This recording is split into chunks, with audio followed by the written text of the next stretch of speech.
would be equal to P naught D naught over D raised to power n. That is the expression for log distance model.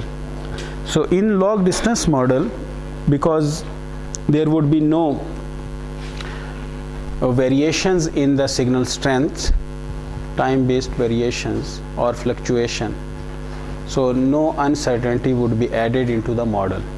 That means the instantaneous received power would be equal to the average received power, क्योंकि कोई uncertainty नहीं होगी, कोई fluctuations नहीं है, तो average के ही बराबर है. मगर जब हम लॉग नॉर्मल शैडोइंग मॉडल को डिस्कस करते हैं तो instantaneous received power would be equal to the average received power plus some uncertainty or uncertain value that would be either positive or negative, but it would be added to the average received power.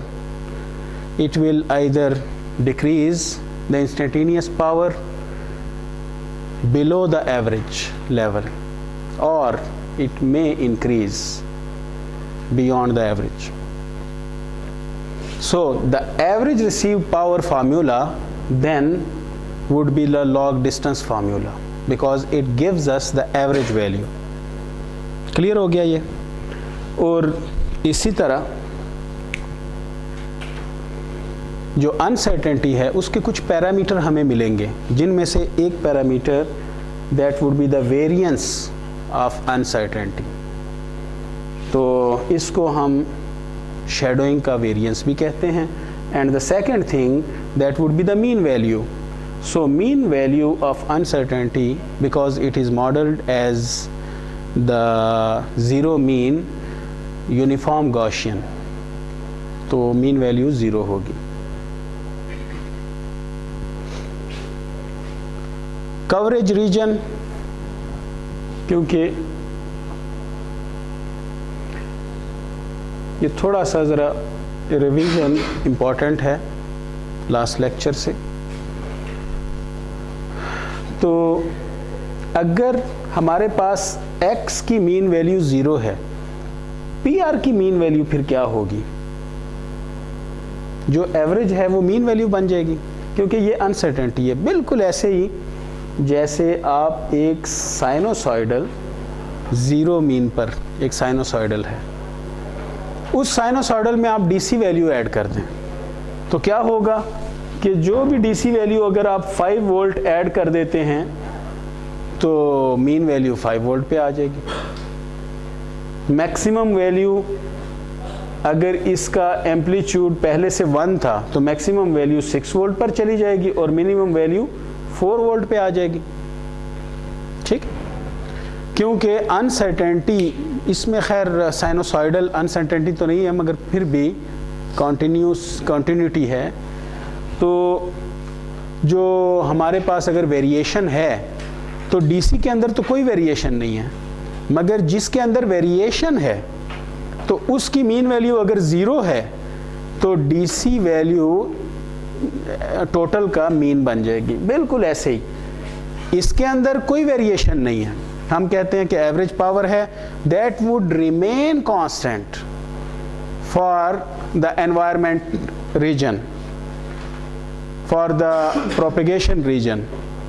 Propagation environment के लिए ये constant होगी, क्योंकि इसमें movement consider ही नहीं की गई. तो अगर चीज़ें मूव नहीं कर रही तो एनवायरमेंट के अंदर हमेशा कहीं पर अगर मोबाइल मौजूद है तो उसे रिसीव्ड पावर उस इंटेंसिटी के साथ मिलती रहेगी. तो फिक्स, और इसके अंदर वेरिएशन है with respect to time. That means कि वेरिएशन की अगर मीन वैल्यू 0 है तो इसके अंदर जो हमने एवरेज ऐड कर दिया है, अब PR का मीन वैल्यू अब ये एवरेज बन जाएगी. तो ये PR bar that would be the average.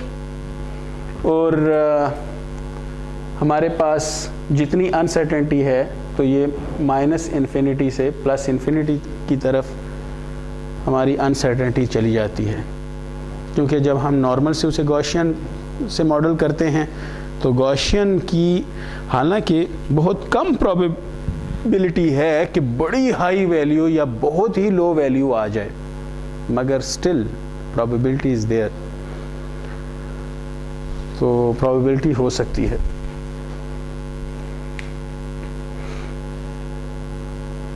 तो ये रिसीव्ड पावर है। अब मोबाइल काम कैसे करता है? मोबाइल की भी कुछ लिमिटेशंस हैं। तो एक लिमिटेशन उनमें से सेंसिटिविटी लेवल है। The sensitivity level is basically the minimum usable received power or the received power with which a mobile can detect signals, उनमें से इंफॉर्मेशन निकाल सकता है। तो अगर हम कहते हैं कि ये थ्रेशोल्ड है मोबाइल का, इसका मतलब ये हुआ कि रिसीव्ड पावर जब इससे बिलो हो जाएगी तो ये वो रीजन है कि जब हमारे पास कोई सिग्नल डिटेक्ट नहीं हो सकेंगे मोबाइल पर। So this shows the region of no coverage, और ये सारा कवरेज रीजन। तो इस रीजन के लिए probability that the received power is greater than the threshold, coverage region. और इस रीजन के लिए probability that the received power is lesser than the threshold, equal चाहे यहाँ डाल दें उधर डाल दें, बहरहाल हम यहाँ इक्वल कर देते हैं। क्लियर हो गया? अब इसके लिए हमारे पास प्रोबेबिलिटी क्या है? प्रोबेबिलिटी इस रीजन को शो करने के लिए क्यू फंक्शन के साथ हम इसे शो करते हैं। तो क्या होता है कि probability that the received power is lesser than the threshold no coverage region is equal to q function of gamma minus PR mean value divided by sigma। इसको थोड़ा सा डिराइव किया था लास्ट टाइम, अभी जस्ट रिवाइज कर रहे हैं ताकि जो न्यूमेरिकल्स हैं ये बड़े फुल फ्लेज न्यूमेरिकल्स हैं, इसमें सारा आपका पुराना नॉलेज यूज़ होगा। और हम कह सकते हैं कि अगर एक स्टूडेंट इन डिज़ाइन प्रॉब्लम्स को सॉल्व करना या सीख सकता है, इसका सॉल्यूशन वो दे सकता है, तो उसे सेलुलर मोबाइल कम्युनिकेशन में सेलुलर प्लानिंग या फ्रीक्वेंसी प्लानिंग का प्रॉब्लम नहीं होता। Although analytical models are not much used by the operators, operators usually use empirical models जो हम नेक्स्ट स्टडी करेंगे, but still ये एक know-how है जो एक स्टूडेंट को या कोई भी उनके लिए जो कैंडिडेट आता है तो उसमें होनी चाहिए। तो Q फंक्शन हमारे पास ये है। अब गौर करें कि PR तो बड़ी है गैमा से, PR वैल्यू बड़ी है गैमा से, तो जब PR वैल्यू बड़ी है गैमा से तो गैमा तो हमेशा कम है, तो एक नेगेटिव आता है इसमें, ठीक है। तो ये सारी की सारी टर्म हमारे पास बेसिकली नेगेटिव हो जाती है। तो जब ये टर्म नेगेटिव हो जाती है इसका मतलब ये है कि हमारे पास फिर ये जो फार्मूला है ये वाला हिस्सा शो कर रहा है, क्योंकि नेगेटिव में अगर ये वाली टर्म बड़ी हो और ये छोटी हो तो इसी फार्मूला को फिर हम यूटिलाइज करते हैं, क्योंकि q function of minus x would be equal to 1 minus q of x. तो अगर ये इस रीजन को शो कर रहा है तो 1 माइनस, जैसे अगर ये 90% कवरेज है तो 1 minus 9.9 would be equal to 0.1, that means this is that region. तो इसलिए ये फिर फार्मूला हमारे पास एक क्लियर लास्ट फार्मूला बन जाता है कि probability that the received power is greater than the threshold would be equal to q function of gamma minus PR bar divided by sigma। अब इस प्रॉब्लम को देखते हैं।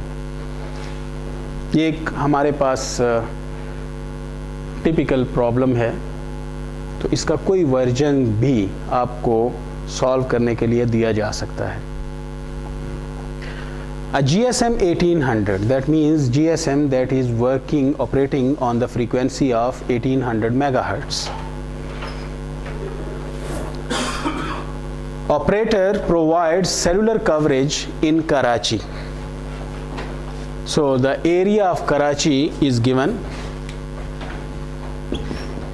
This is the total area that should be covered with cellular coverage, 2500 kilometer square with 49 microcells. Microcell नहीं, ये macrocell ही है, with 49 cells. क्योंकि अगर एक बहुत बड़े रीजन को हमने कवर करना है तो 49 सेल्स के साथ मैक्रो सेल्स ही लगाने होंगे, बड़े बड़े cell of similar hexagonal geometry. That is the assumption similar hexagonal geometry की, और अमूमन शहरों में सिमिलर हेक्सागोनल ज्योमेट्री के साथ लगाए जा सकते हैं। If a mobile unit is considered to be placed to be located at the edge of a cell, find the signal to noise ratio that is ensured for 90% of the time at the mobile unit. It means 90% of the time is the coverage time and 10% of the time is non-coverage time. 10% of the time the signal is decreased below the threshold level. That is the 10% of the time, and 90% of the time the received power would be more than the threshold level, the minimum usable power level or the sensitivity level of the mobile. तीनों ही बात हो सकती है, तो वो threshold है। गौर करें कि SNR बेसिकली क्या होती है। SNR हमारे पास received power at the minimum usable level. अगर हम SNR एक बाउंड्री लाइन पर चेक करना चाहते हैं तो मिनिमम यूजेबल लेवल पर पावर हो, तो इसका मतलब है थ्रेशोल्ड है। Threshold is the received power at the threshold level और divided by the noise power, तो ये SNR है। तो SNR आपको एक क्वालिटी फैक्टर के तौर पर दे दिया गया है, जिससे जो गारंटी किया जाता है अमूमन किसी मुल्क में जो कोई अथॉरिटी हो उसकी तरफ से या टेलीकम्युनिकेशन अथॉरिटी की तरफ से, जैसे PTA है, तो वो ऑपरेटर को कहते हैं कि इतनी SNR मेंटेन होनी चाहिए आपकी। तो हम SNR मसलन जैसे भी हम सेल के अंदर होते हैं तो बड़ी हाई SNR मेंटेन होती है। तो SNR का प्रॉब्लम कहाँ पर आता है? बाउंड्री लाइन पर। तो बाउंड्री लाइन पर इसका मतलब है इतनी SNR इंश्योर होनी चाहिए, ठीक है। तो ये तो फिर हम कहते हैं कि उसकी जो क्वालिटी सिग्नल्स की होगी उस कंपनी की, तो वो बेहतर होगी। तो इतनी SNR अगर इंश्योर की गई है, कितनी SNR है जो वहाँ पर इंश्योर करने के लिए कहा जा रहा है? That is to find the signal to noise ratio SNR। अब बाकी पैरामीटर दिए गए हैं। Assume the following, the close in reference distance is 1 kilometer. That means it is macrocellular system. Transmit power PT is equal to 10 watt. Receiver and transmitter antenna gains GT is equal to 3 dB and GR is equal to 0 dB.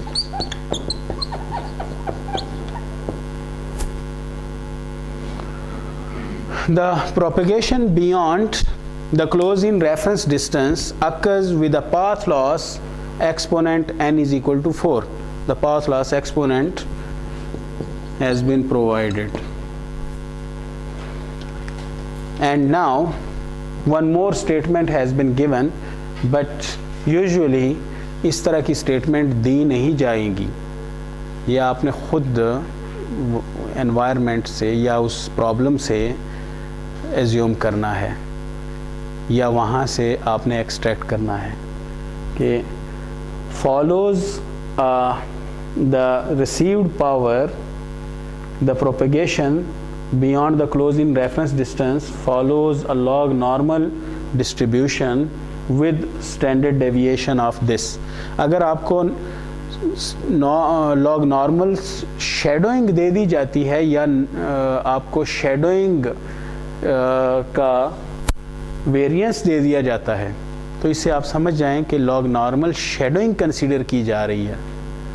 ठीक है, इसमें तो ख़ास तौर पर बता दिया गया है, एक्सप्लिसिटली बता दिया गया है। तो सिग्मा शेडोइंग हमारे पास कितना है? 6.5 dB। अच्छा, एक चीज़ मैंने लास्ट टाइम भी बताई थी, मैं उसको रिपीट कर रहा हूँ ताकि कोई गलती के चांसेस ना हो। गौर करें, गैमा यहाँ पर जो वैल्यूज़ हैं पावर की वो लॉगरिदमिक हैं, अदरवाइज हम फिर ऐड नहीं कर सकते। लॉगरिदमिक वैल्यूज़ को ऐड कर रहे हैं, अदरवाइज एडिशन हम नहीं कर सकते इस तरह। तो जब लॉगरिदमिक वैल्यूज से हमने ये मॉडल बनाया है, इसका मतलब है कि ये भी लॉगरिदमिक वैल्यू है, ये भी लॉगरिदमिक वैल्यू है और ये भी लॉगरिदमिक वैल्यू होगी, क्योंकि मॉडल ही हमने लॉगरिदमिक वैल्यूज से बनाया हुआ है। ठीक है, इसलिए हम इनको ही यूटिलाइज करेंगे, लॉगरिदमिक वैल्यूज।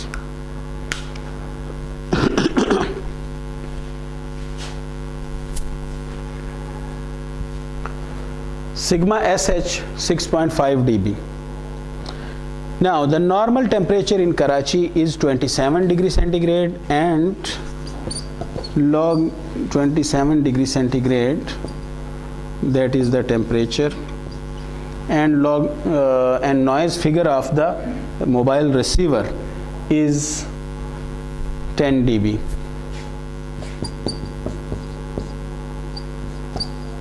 और एक और इंफॉर्मेशन आपको वो इम्प्लिसिटली दे दी गई है कि GSM है, तो बैंडविड्थ आपको दे दी गई है कि GSM की bandwidth 200 kilohertz, that is the standard.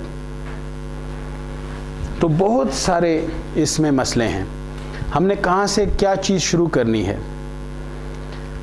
देखें, हमारे पास लॉग नॉर्मल शेडोइंग है, हमने फाइंड क्या करना है? SNR। तो नॉइज़ की पावर तो आपको इन दो वैल्यूज से और बैंडविड्थ से मिल जाएगी, तीसरा बोल्ट्जमैन कांस्टेंट। तो इसका मतलब है कि नॉइज़ फिगर आपको मिल गई। SNR आपने कैलकुलेट करनी है, तो दूसरा इसमें अननोन कौन सा है? वो थ्रेशोल्ड है। तो थ्रेशोल्ड के लिए आपको इस फार्मूले पे आना पड़ेगा। ये एक स्ट्रेटेजी है जो आपने अपनानी है, वरना ये क्वेश्चन आप कहीं से भी शुरू करेंगे आपको समझ नहीं आएगी कि कहाँ जाना है। तो थ्रेशोल्ड पे यहाँ आना है, तो थ्रेशोल्ड के लिए यहाँ पर इस फार्मूले में 90% of the time the signal would be available, this SNR would be available. It means this probability has been given to you as 0.9, that the received power would be more than the threshold for 90% of the time, and the inner values in the Q function gamma to be calculated, क्योंकि इसको तो calculate करना है। इसका मतलब है कि average जो रिसीव्ड पावर है दैट शुड बी नोन, क्योंकि दो अननोन तो नहीं हो सकते।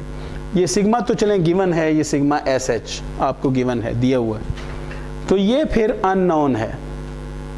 अगर ये अननोन है तो इसको सॉल्व करना है कहीं और से, क्योंकि ये वाला तो वो अननोन है जो हमारा ग्लोबल अननोन है, ये इस वक्त लोकल अननोन है, तो इसको हमने फाइंड करना है। तो इसको फाइंड करने के लिए फिर हम किस फार्मूले की तरफ आएंगे? Log distance formula, average. तो एवरेज किसके बराबर है? पी नॉट के डी नॉट के over d raise to power N.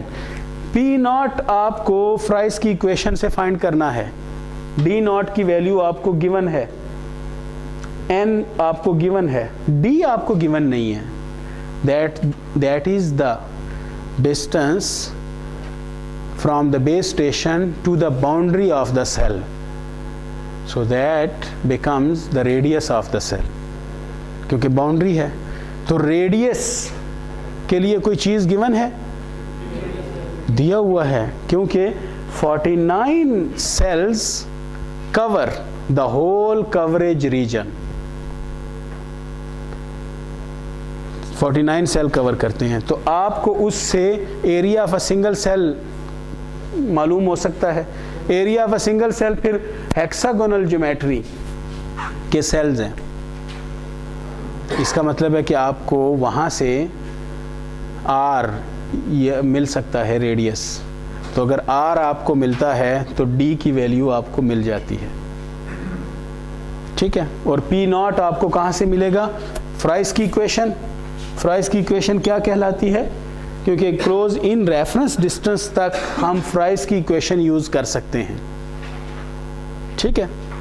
तो फ्राइस की equation p t g t g r lambda square divided by 4 pi whole square और d naught square.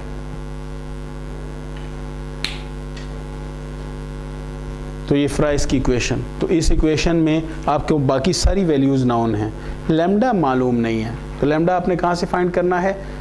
Operating frequency. Operating frequency is 1800 megahertz, क्योंकि GSM 1800 आपको दिया गया। बाज़ औक़ात GSM की बजाय डीसीएस कह दिया जाता है, डीसीएस। तो वो भी 1800 मेगाहर्ट्ज है, चूंकि डीसीएस को सेकंड फेज जीएसएम में यूज किया जाता है, इसलिए 200 किलोहर्ट्ज उसकी भी बैंडविड्थ है। तो अगर सिर्फ जीएसएम दिया हुआ हो तो फर्स्ट फेज 900 मेगाहर्ट्ज आप यूज करेंगे, जब आपको कुछ और ना बताया गया हो और जीएसएम दिया जाए, क्योंकि डीसीएस पर बहुत कम उनके सेल्स ऑपरेट करते हैं। पाकिस्तान में सिर्फ कोई एक कंपनी डीसीएस ऑफर करती है, बाकी सारे जीएसएम 900 ऑफर करते हैं। कोई क्वेश्चन यहां तक? इसको आप यहां पर प्रैक्टिस करना चाहते हैं या हम आगे बढ़ें? हम आगे बढ़ते हैं। कोई प्रॉब्लम किसी को तो नहीं है? कर लेंगे ना आप सब लोग। ये एसएनआर फाइंड करनी है। इस केस में एसआईएनआर भी फाइंड करने के लिए दिया जा सकता है। फिर आपको एक और इंफॉर्मेशन साथ दी गई होगी। देखें, इसी क्वेश्चन को मैं एसआईएनआर में चेंज कर देता हूं, क्योंकि हर तरीके से आपको ये आना चाहिए। और ये स्ट्रेटेजी, इसको कैसे सॉल्व करना है, तो ये बड़ी इंपॉर्टेंट है। पूरा आपका तकरीबन जितना कोर्स आपने पढ़ा है वो सारा इसमें रिपीट होता है, सिवाय ट्रंकिंग के। ट्रंकिंग रिपीट नहीं होता। और बाज़ औक़ात ऐसा क्वेश्चन भी हो सकता है कि ट्रंकिंग भी उसमें शामिल हो जाए, ठीक है। क्योंकि नंबर ऑफ चैनल्स अगर हमने शामिल कर दिए तो ट्रंकिंग भी शामिल हो जाएगा।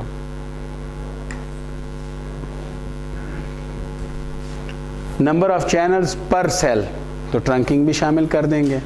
तो इसलिए आप किसी तरह की भी सूरत हाल के लिए प्रिपेयर्ड रहें, ठीक है।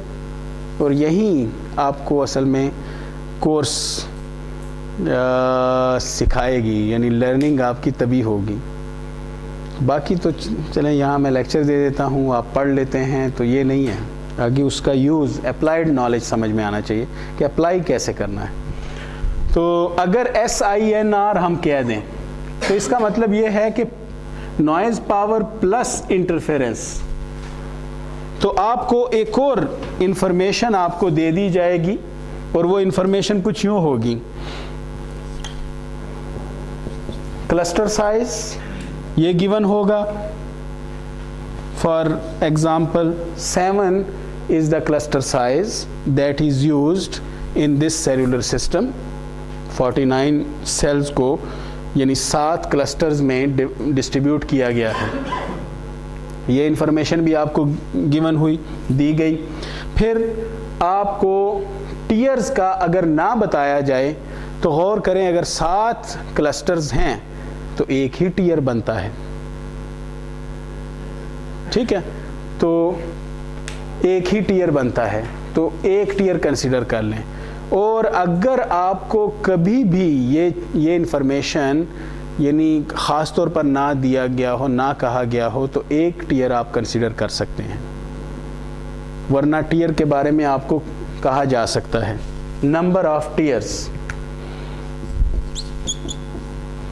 तो नंबर ऑफ टीयर्स अगर आपको 3 कह दिया गया है, 7 और ऑपरेटर्स के भी, क्योंकि और ऑपरेटर शायद बाहर वाले और ऑपरेटर उन्हीं फ्रीक्वेंसीज पर काम कर रहे हो, इस ऑपरेटर को सिर्फ कराची का लाइसेंस दिया गया हो, तो फिर उनकी फ्रीक्वेंसीज से भी जो इंटरफेरेंस आ रही है को-चैनल सेल से, तो वो भी कंसिडर हो सकती है। तो उस केस में आपको ज़्यादा टीयर भी दिया जा सकते हैं। तो नंबर ऑफ टीयर्स और ये एडिशनल इंफॉर्मेशन आपको दी जाएगी। तो अब यहाँ से आप क्या निकालेंगे, यहाँ से सिग्नल टू इंटरफेरेंस रेशो। तो सिग्नल आपका असल में क्या है, that is the gamma signal power. तो गैमा डिवाइडेड बाय आई, तो यहाँ से लेट्स से कि आपको 65 आ जाता है आपके पास। अमूमन S over I 7 cell geometry में तकरीबन 70-65 के अराउंड होता है इसी रीजन में। तो यहाँ से देखें आप, फिर आई इन टर्म्स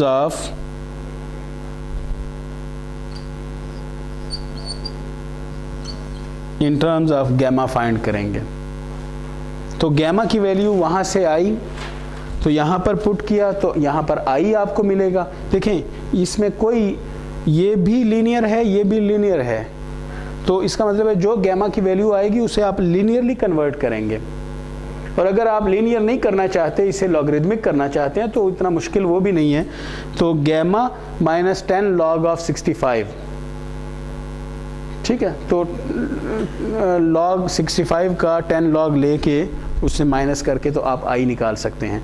मगर यहाँ अगर आपने उसे यूज़ करना है तो फिर गैमा माइनस 10 log ऑफ आई, यानी आई की जो भी वैल्यू आपके पास वो आएगी dBm में, और फिर नॉइज़ पावर भी फिर dBm में।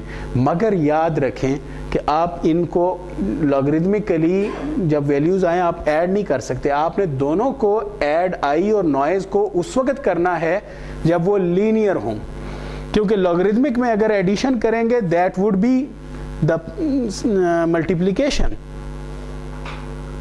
क्योंकि लॉगरिदमिक में एडिशन मल्टीप्लिकेशन होती है, ठीक है।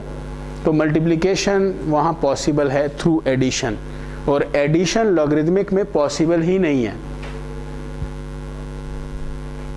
तो इसलिए इस पूरे प्रोसीजर को आपने यानी लीनियर बना के, तो फिर उसके बाद चाहे आप नॉन लीनियर पर चले जाएं, लॉगरिदमिक वैल्यूज़ पर चले जाएं, आखिर में आंसर SNR लॉगरिदमिक वैल्यूज़ में ही दी जाए तो बेहतर है उसका आंसर, यानी dB में तो ज़्यादा अच्छा है जी। लेम्डा तो वेवलेंथ है, फ्रीक्वेंसी 1800 ऑपरेटिंग 1800 मेगाहर्ट्ज़, तो वहाँ से आप वेवलेंथ निकालेंगे। और कोई क्वेश्चन किसी का, समझ आ गया? ये कोई मुश्किल काम नहीं है।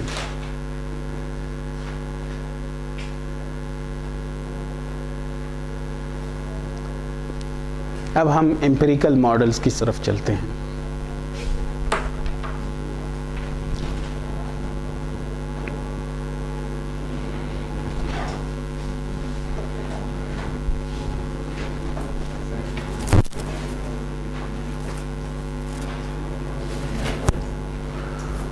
किसी ने नोट तो नहीं करना, या मैं मिटा देता हूँ।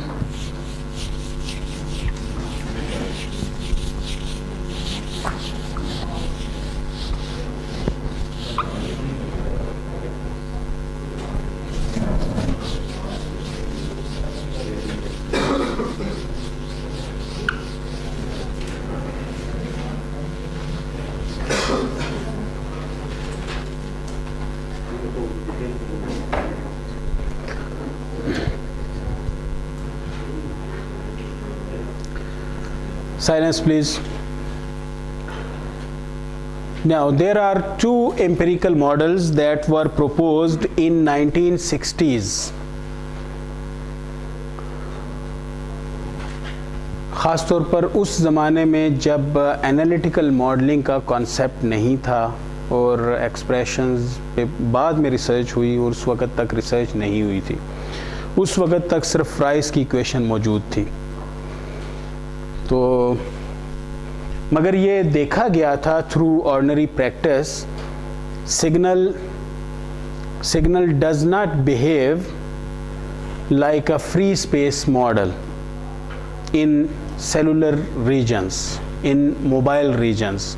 उस वक्त सेलुलर भी नहीं था, मोबाइल कम्युनिकेशन थी, mobile communication MTS and IMTS, mobile telephone services. So in 1963, Akumura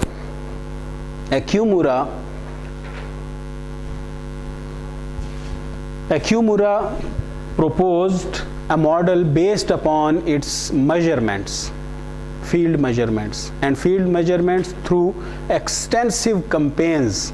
आसान सी फील्ड मेजरमेंट नहीं थी, हर फ्रीक्वेंसी के लिए उसने फील्ड मेजरमेंट्स की, हर तरह के सेल साइज के लिए मेजरमेंट्स की, हर तरह के एनवायरनमेंट में मेजरमेंट्स की, अर्बन और हिली और इसी तरह डिफरेंट टेरेन्स और सब अर्बन रूरल एरियाज़। और फिर बाद में उसने जो एक्सटेंसिव मेजरमेंट की, अपने कर्व दिए, तो वो अर्बन मेजरमेंट जो उसने की थी तो उनको बेसिक कर्व्स बनाया, and those curves are known as Akumura curves।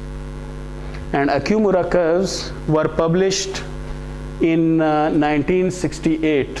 इसमें नहीं लिखा मगर 1968 के रीजन में वो कर्व पब्लिश हुए थे और वो लिटरेचर में अवेलेबल हैं।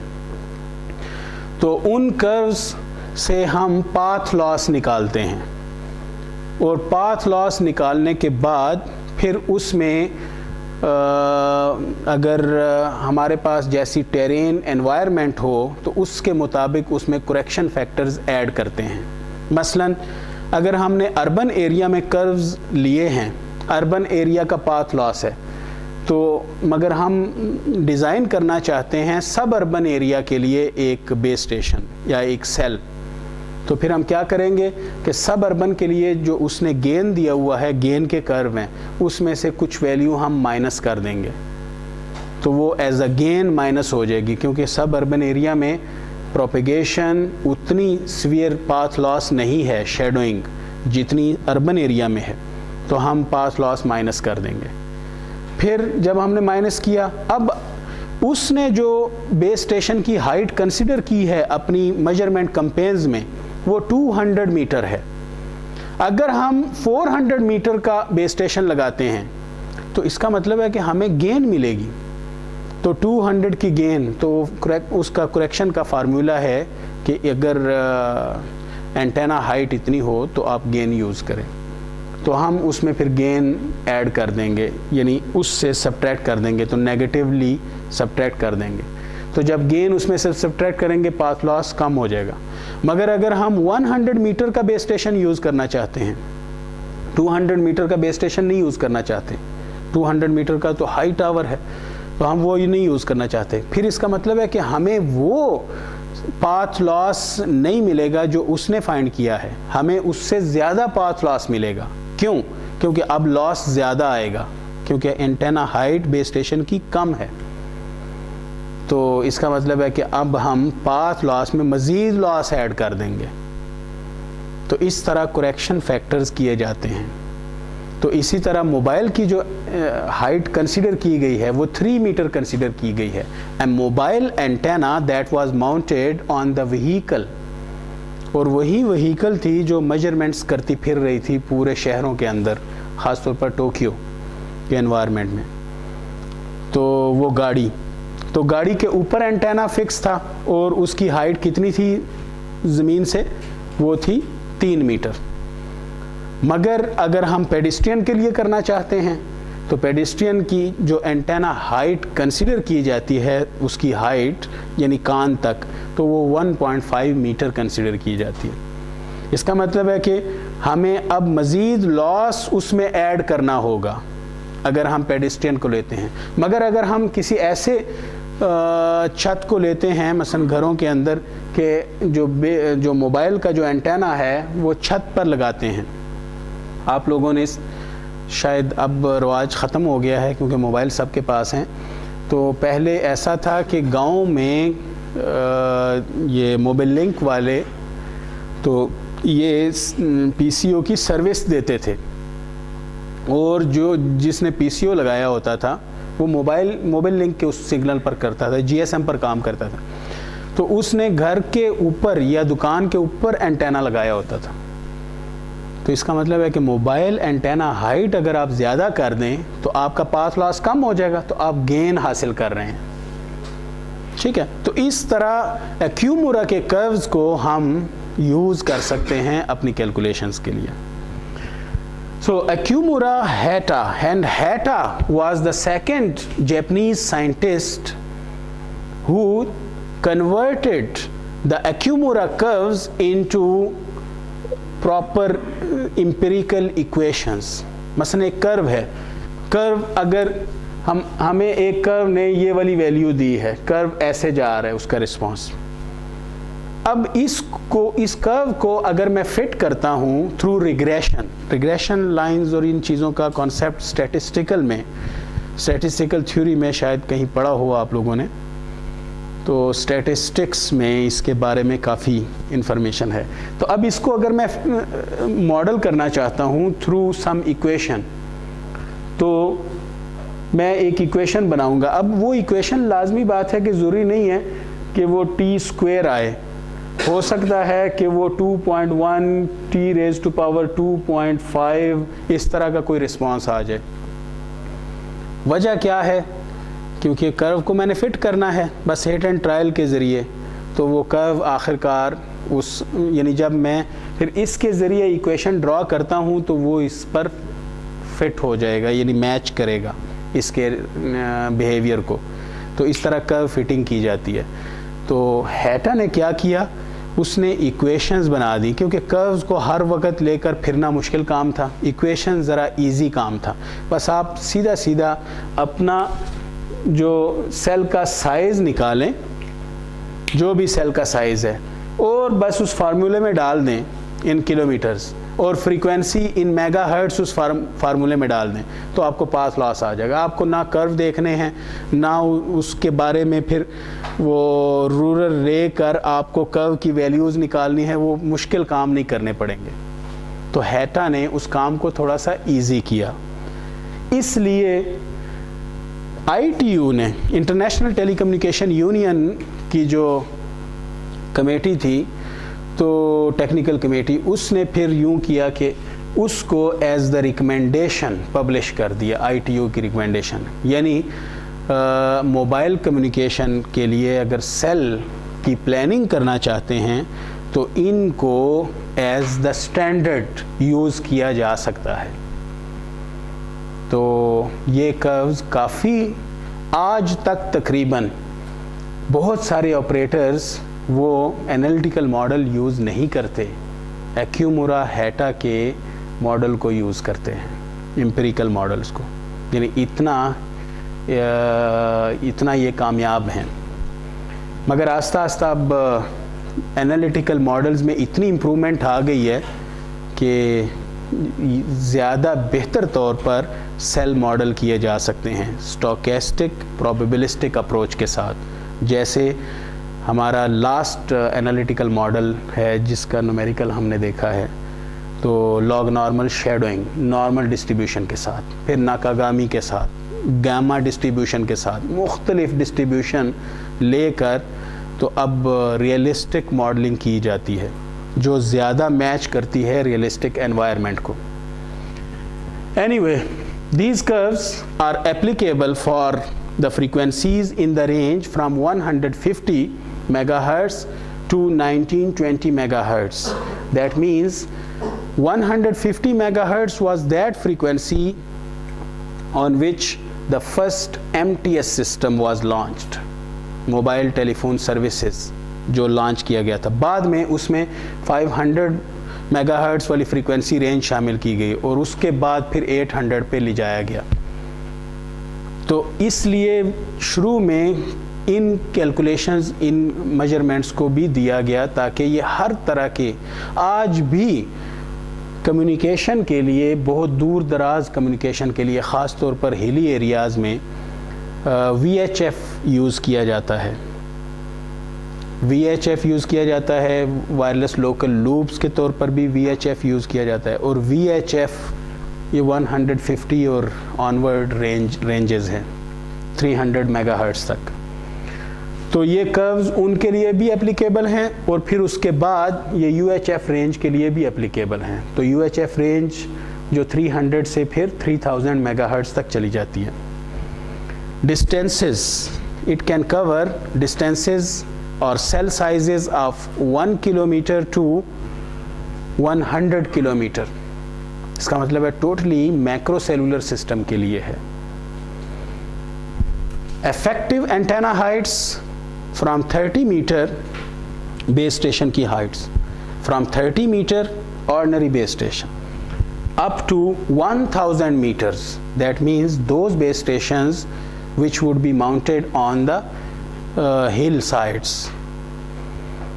तो ये Akumura Hatta model है। So Akumura model is basically a set of curves that gives the median attenuation। Attenuation means path loss, path loss provide करता है, मगर कौन सा path loss? मसलन Akumura को प्रॉब्लम जो पेश आई, तो उनमें से एक प्रॉब्लम मैं ज़रा डिस्कस करता हूँ। जैसे Akumura ने डिफरेंट फ्रीक्वेंसीज़ पर अगर वैल्यूज़ ली, एक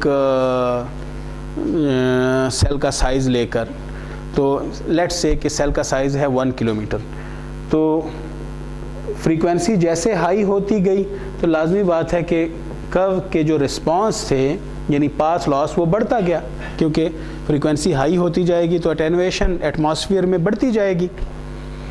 तो लो फ्रीक्वेंसी फेवर होती है एटमॉस्फेयर में, तो ये रिस्पांस अगर आ गया, क्योंकि मेजरमेंट्स हैं, और सिर्फ ये नहीं कि एक एक फ्रीक्वेंसी पर 1000 मेजरमेंट्स की गई ताकि हमारे पास प्रॉपर वैल्यू आए। क्यों? क्योंकि अनसर्टेनिटी और फ्लक्चुएशन तो मौजूद है। अगर आप कहीं एक जगह पर खड़े भी हैं तो सिग्नल फ्लक्चुएट करता है। अब जब आपके पास इस तरह की वैल्यूज़ आई, तो अब आप ये वाली वैल्यू लें या ये वाली वैल्यू लें, ये एक प्रॉब्लम पैदा हो जाती है। तो हमारे पास फिर 2-3 तरीके हैं। एक तरीका ये है कि हम मीन वैल्यू लें। मीन का मतलब क्या होता है कि हम वो वाली वैल्यूज़ लें कि यानी जिनका ये फ्रीक्वेंसी इतनी हो कि वो हमें एवरेज की तरफ लेके जाएं। दूसरा तरीका ये था कि हम मीडियन वैल्यूज़ लें। मीडियन वैल्यूज़ यानी मैक्सिमम वैल्यूज़ जिस तरफ आ रही हैं तो उसको कंसीडर करें। तो ये ज़रा ज़्यादा बेहतर अप्रोच थी। तो इसके लिए फिर एक आसान सा मेथड कि आप 50% वैल्यूज़ ऊपर छोड़ दें, 50% वैल्यूज़ आप नीचे छोड़ दें जो वैल्यूज़ हैं, तो आपके पास दोनों के दरमियान जो वैल्यू आएगी that would be 50 percentile value. Percentile, NTS का एग्ज़ाम, उसमें परसेंटाइल शायद आजकल है। तो परसेंटाइल इन NTS या GRE, in GRE percentile means that much students are below you, that would be below you than you। तो मसला क्या, मसलन कि इतने लोग, क्योंकि वजह यह है कि जहाँ पर आपको एब्सोल्यूट मार्किंग आपकी नहीं की जा सकती, पॉसिबल नहीं है, तो रिलेटिव मार्किंग वहाँ की जाती है। वैसे भी रिलेटिव मार्किंग का कॉन्सेप्ट बेहतर होता है। तो जब रिलेटिव मार्किंग का कॉन्सेप्ट बेहतर है तो वहाँ पर आपकी परसेंटाइल लगा दी। अगर आप 50 परसेंटाइल पर हैं तो इसका मतलब ये है कि 50% लोग आपसे ऊपर हैं, 50% नीचे हैं, तो आप मीडियन लेवल आपका वो है, ठीक है। और अगर आप इससे ऊपर हैं तो ये मीडियन है, और इससे अगर ऊपर की तरफ चले जाते हैं इसका मतलब है मीडियन को आप क्रॉस कर चुके हैं, मीडियन की लाइन को।